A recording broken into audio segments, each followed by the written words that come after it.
Hi friends, എല്ലാവരും എന്ത് പറയുന്നു?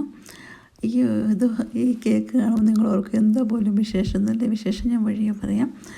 എന്താണെന്ന് ചോദിച്ചാൽ, ഇന്ന് ഹസ്ബൻഡിൻ്റെ ബർത്ത്ഡേ ആയിരുന്നു കേട്ടോ. അതായത് ഇന്നലെ. അപ്പോൾ ഞാൻ നമ്മുടെ ഫ്ലവറൊക്കെ കുറച്ച് പറിച്ച് ആദ്യമേ തന്നെ ഞാനും പിള്ളേരെല്ലാം ഓരോ ഫ്ലവർ കൊടുത്ത് രാവിലെ തന്നെ വിഷ് ചെയ്തു കേട്ടോ. അതിനുശേഷം ഞാനൊന്നല്ല ഓർത്തുന്ന ഫ്ലവറെല്ലാം പറിച്ചതെല്ലാം കൂടെ നമുക്കൊരു ഗ്ലാസ്സിൽ വാട്ടറൊക്കെ എടുത്ത് നന്നായിട്ട് അറേഞ്ച് ചെയ്ത് നമ്മൾ ഡൈനിങ് ടേബിളിൽ തന്നെ വെക്കാം. അതാകുമ്പോൾ പിന്നെ എളുപ്പമാണല്ലോ, അവിടെ വെക്കുന്നതായിരിക്കുന്നതെന്ന് തോന്നി. അങ്ങനെ ഡൈനിങ് ടേബിളിൻ്റെ സെൻറ്ററിലോട്ട് ഞാനൊന്ന് ഫ്ലവേഴ്സെല്ലാം ഒന്ന് അറേഞ്ച് ചെയ്ത് വെക്കുക കേട്ടോ.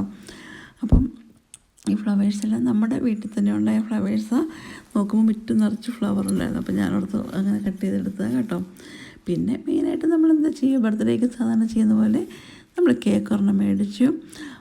പിന്നെ ഒരു ഫ്ലവറും കൂടെ മേടിക്കണമെന്നുണ്ട്. അങ്ങനെ രാവിലെ തന്നെ സ്കൂളിൽ പിള്ളേരെയൊക്കെ വിട്ടിട്ട് ഞാൻ ഫ്ലവർ മേടിക്കാൻ വേണ്ടി പോയതാണ് കേട്ടോ. ഒരു ഗിഫ്റ്റൊക്കെ മേടിക്കാൻ വേണ്ടി ഹസ്ബൻഡിനോട് പറയാതെ തൊട്ടടുത്തുള്ള ലിഡിലിൽ കയറി അവിടെ നിന്ന് ഈ ഒരു ബൊക്കെ എടുത്തു. പിന്നെ ഒരു ചെറിയൊരു ഗിഫ്റ്റൊക്കെ മേടിച്ച് ഞാൻ പോന്നു. പിന്നെ നമ്മൾ പിള്ളേരെല്ലാം വന്നു കഴിയുമ്പോഴത്തേനും നമ്മൾ കേക്ക് മുറി കാര്യങ്ങൾ അങ്ങനത്തെ കാര്യങ്ങളൊക്കെ ആയിട്ട് ഇന്നത്തെ ദിവസം അങ്ങ് പോവുകയാണ്.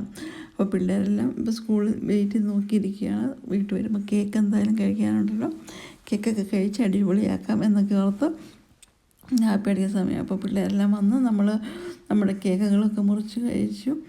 നമ്മൾ കേക്ക് വീട്ടിലുണ്ടാക്കിയതുണ്ടല്ലോ, അപ്പോൾ അത് എല്ലാം കട്ട് ചെയ്ത് കഴിച്ച് നല്ല ഹാപ്പി ബർത്ത്ഡേയുടെ പാട്ടുകളൊക്കെ ഇട്ട് അങ്ങനെ ഇന്നത്തെ ദിവസം കഴിയാറായി. രാത്രി നല്ല അടിപൊളി ഡിന്നറും ഒക്കെ ആയിട്ട് പൈയും ചിക്കൻ ഫ്രൈയും പൈ ഫ്രൂട്ട്സ് നഗറ്റ്സ് അങ്ങനത്തെ ഐറ്റംസ് എല്ലാമായിട്ട് ബണ്ണ് ഒക്കെ ആയിട്ട് ഇന്നത്തെ ഡിന്നറും കഴിഞ്ഞു. അപ്പോൾ ഇന്നത്തെ ഈ ദിവസം ഹസ്ബൻഡിൻ്റെ ബർത്ത്ഡേ ദിനം വളരെ ഒരു നല്ല ദിവസമായിരുന്നു. എല്ലാവരുടെ ഹാപ്പിയായിട്ട് ഒന്നിച്ച് എൻജോയ് ചെയ്യാൻ പറ്റിയൊരു ദിവസം തന്നെയായിരുന്നു. അപ്പോൾ ഇനി അടുത്ത വീഡിയോ കാണാം. അതുവരെ എല്ലാവർക്കും ബൈ ബൈ.